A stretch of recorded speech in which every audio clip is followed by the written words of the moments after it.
Hello everyone, welcome to my Skyward Sword Dungeons tier list. I decided to make a tier list on the dungeons of this game because, well, they're pretty cool. So I'm going to rank these based on a few things. So first, the mechanic of the dungeon. Like, what does the dungeon have to offer? That's like puzzles and stuff. Visuals, how does it look? Like, what's the design of it? Item, mini boss, and boss. So let's get into it. If you disagree with my opinions, then put your own opinions in the comments. I'm sure they're just as valid as mine. So yeah, let's start off with Skyview Temple. I think, yes, Skyview Temple. It's either Skyview Point or Skyview Temple. I'm not sure. Wow, really starting off the video in a great way. Now, this is the first dungeon you fight in the game, and I think that's a pretty good start for a dungeon. Now, unlike the other dungeons, this dungeon doesn't really have a main mechanic, like a central focus point of the dungeon, and I think that's its weakest part, though it does kind of get away with this because it's the first dungeon of the game. And so, the puzzles in it are pretty basic, yet I still think they serve the purpose of the dungeon. Now, visually, this dungeon is honestly pretty cool. I think that it's just cool ruins. There's like lame ruins and cool ruins, and this is cool ruins. Now, in each dungeon, you get like an item before the dungeon and an item during the dungeon. Now, the before item for this one is the slingshot, and I think the slingshot is a pretty good first item, and so it is kind of useless later on in the game, although I still like to use it for a few things. You're still pretty happy when you get it, and the beetle is just a great item to get. It's so fun to use, the beetle. It's just so fun to use. Every time you use it, it's not like, ugh, I have to use the beetle. It's like, oh, let's go, it's beetle time. And so, yeah, the items in this dungeon are great. Now, the mini-boss in this dungeon is a little bit forgettable. It's just a skeleton guy, but then again, it is a good first mini-boss. You know, it's cool. I guess you fight it later on in the game as if it like was just a basic enemy, but it still serves its purpose. Now, the boss of this dungeon is Girahim. I think he's a good first boss, just because it kind of moves the plot along of the game, and I think he's a decent challenge for the first boss. I don't expect the first boss to be like super hard. You know, the first boss isn't going to be Demise, which is, you know, a spoiler, but there's going to be spoilers in this video, sorry. And so, you know, I think Girahim is a good first boss. It really tests your sword skills, but like sort of at an earlier level, and for that I'll give it a B tier. You might think it should get higher, although a lot of the time I've been saying, oh, it's good for a first dungeon, it's good for a first dungeon. Although compared to the other dungeons, it doesn't really stack up. Like, you visit this place later in the game to get to the Ancient Cistern, which we will be talking about later. And, you know, it's not that exciting when you visit it later back, because it's really, it seems a lot better when you first play it than it actually is. Yeah, so that's why it's B tier. Now, next is the Earth Temple. This dungeon is, you know, it's meh. The mechanic of the dungeon is actually really fun, rolling on a boulder. I really enjoyed the rolling on the lava boulder thing. I thought it was a great first mechanic to have for the dungeon, and so all the puzzles are centered around it, and for that I think that's pretty good. Visually, as I said for Skyview Temple, there's cool ruins and there's lame ruins. This kind of falls under lame ruins for me, and it's just, you know, the visuals are fine enough. It's certainly not a bad dungeon. Now, the before item, both items for this dungeon are lame. The before item is the digging mitts, and, you know, later you get enhanced digging mitts, but currently the digging mitts at this point in the game are just like, basically just the equivalent of like a pot that you can break. You can just dig in the ground and get items. And so for that, they're not really that cool. And then you get a very useful item in the dungeon. However, it's not that exciting. You get the bomb bag, which you've been using bomb flowers at this point in the game for a little bit. And I think it's nice to be able to have bombs, but I feel like it's more of a necessity than like, oh, look at this cool item. And so you can't really blame the item for being a little bit lame, although it is a little bit lame. So the mini boss of this dungeon, I don't even know if it has a mini boss.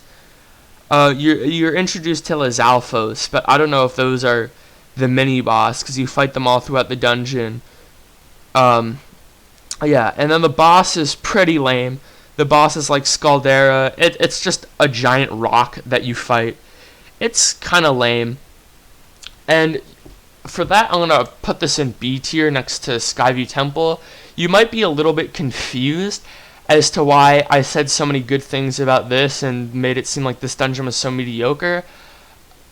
That's because, you know, it's a more of a context thing, but I'm trying to judge these as dungeons and not like, oh, this is a great first dungeon and this is a meh second dungeon. You know, they're both around the same when you look at them without putting them in like, oh, this is the first dungeon, so you get to go easy on it.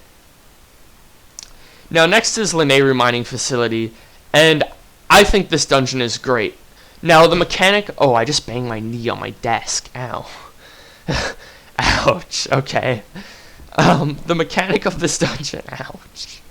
The mechanic of this dungeon is the time shift stones, which isn't necessarily exclusive to this dungeon. But it is the mechanic of this dungeon, and I think the time shift stones make great mechanics for anything. I just love the time shift stones, and I think they're great. Now, visually, this falls under cool ruins, because with the time shift stone, half of it is like ruins, you know, kind of lame ruins, but it's made up for by the fact that when you have the time shift stone, it's like a big factory, and it's really cool. I think the puzzles in this dungeon are great, honestly.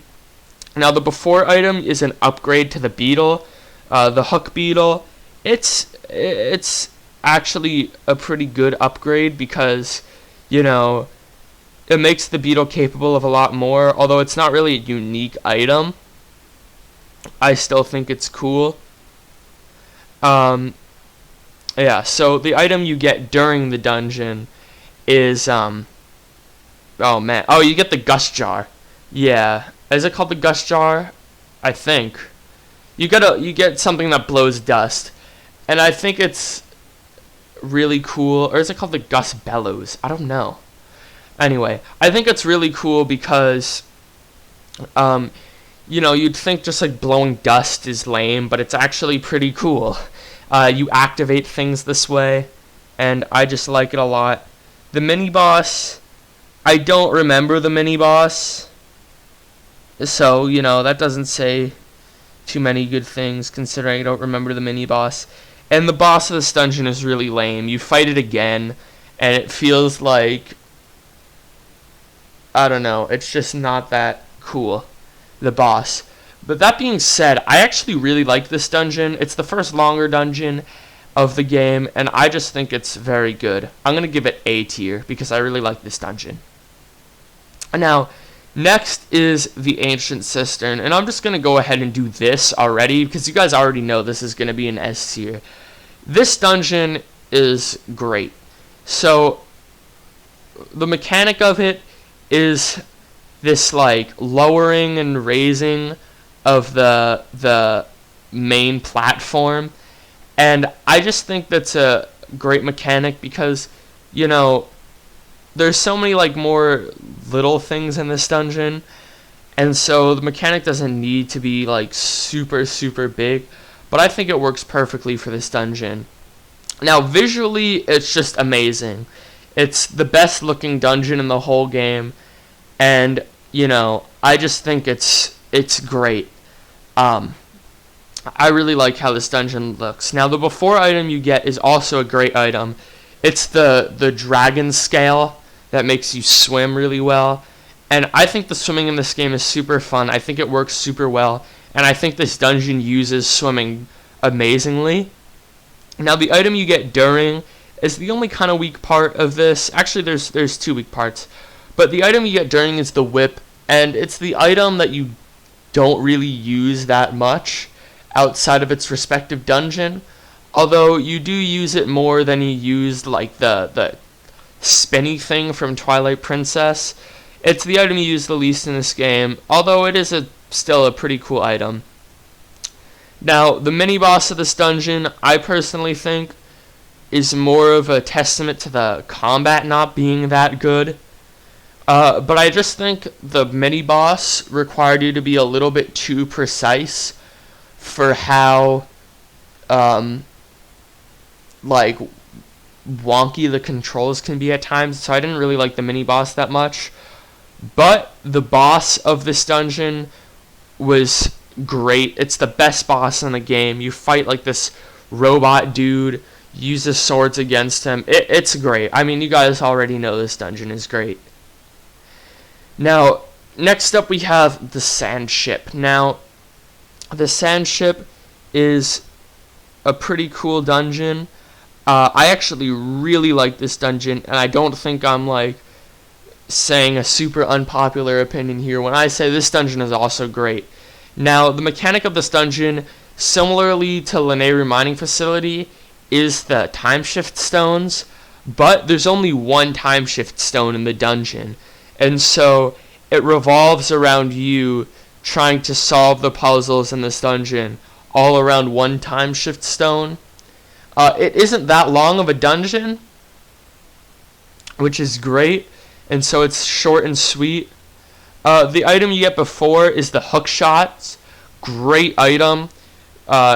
Very, very useful throughout the game, and it's actually pretty exciting to use. And the item you get during is the bow. These are two staple Zelda items that you get in this dungeon. The mini boss is awesome.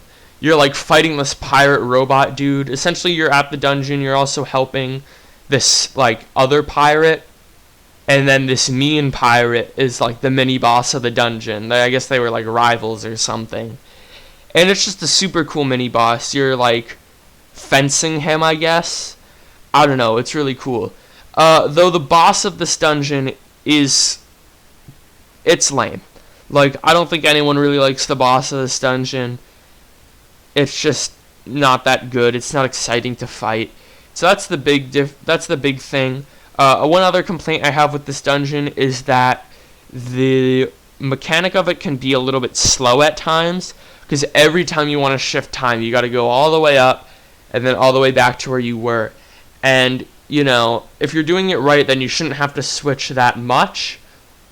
But, you know, it's still a little bit annoying. But I'm still going to give this dungeon S tier. It's not as good as Ancient Cistern, but I still think that it is a pretty good dungeon that definitely deserves S tier. Now we have, Fire Sanctuary. That's what it's called. Yeah, Fire Sanctuary. I mean, I'm just gonna say it, this is the worst dungeon in the game. It feels just like a repeat of the Fire Temple, and, you know, that's not good, because you did the Fire Temple already. Or not the Fire Temple, the Earth Temple. You did it already, and it feels like just a repeat. It's not that unique. The mechanic of this dungeon is super boring.